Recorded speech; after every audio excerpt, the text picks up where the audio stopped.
we're going to start things off in a big way. It's going to be with the kings of the sport. I'm Ken Stout. Alan Reinhart will also join me here on this show. But when we talk about Top Fuel Hydro, no better boat to show you than the Speed Sport Special. They won the championship the past 2 years, and this is big-time racing. 3,000-pound boats that make 6,000 to 7,000 horsepower. They travel in the quarter mile at well over 240 to 250 miles per hour. These guys are wild. It takes a lot of money. The engines come out of these things between every single round to be serviced. It takes a large crew and a lot of dedication, but nobody does it any better than these guys. Hold on, baby. We're going to kick things off big time with Top Fuel Hydro.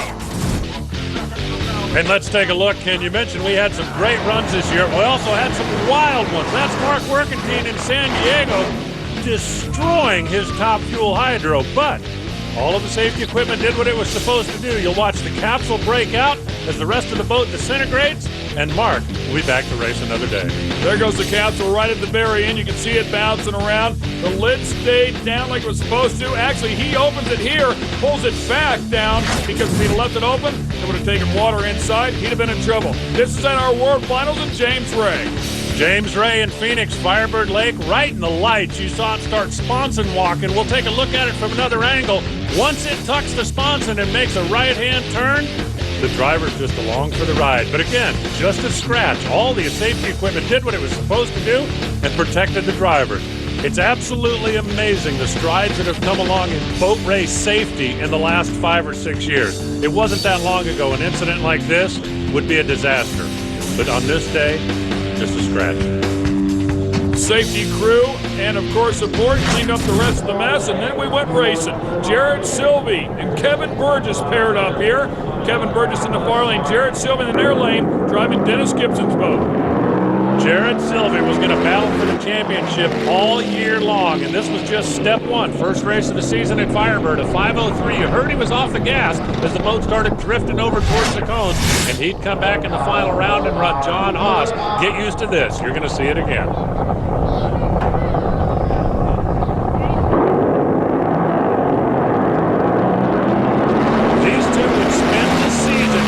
For points, and the first race of the year went to Jared Sylvie. He would leave Firebird as the point leader. But of course, Haas would chase him. Now we go to Chowchilla, California, the third event of our 2008 season. Round number one, Glenn Wilson in the near lane, Rex Childers in the far lane.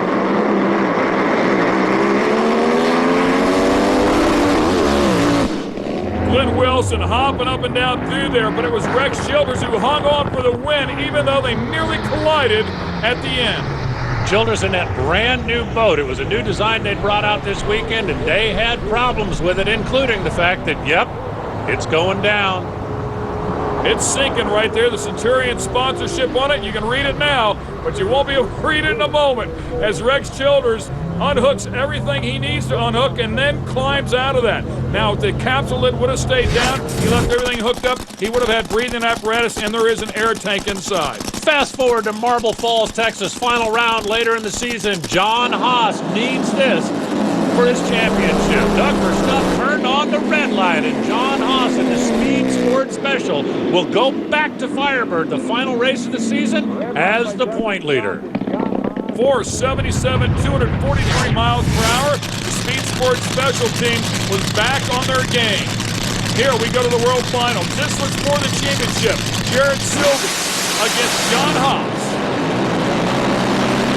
A perfect reaction time for Sylvie, but he wouldn't have enough today. John Haas blew it up, but it held on just long enough to light the wind light. It was on fire, but it went 468. That was enough to lock up the championship, and then Haas would come back later in the day, and he would win the World Finals. That's the only trophy that was missing from his mantle. Haas and the Speed Sport Special, champions of the world, again. The 468, a spectacular run here at Phoenix. In fact, it worked its way into the top 10 quickest passes of all time. There's a look at the points in Top Fuel Hydro when it was all said and done. John Haas, Jared Sylvie, they've battled all year long. Jared won the first round of the season, but John Haas would come back and win the championship.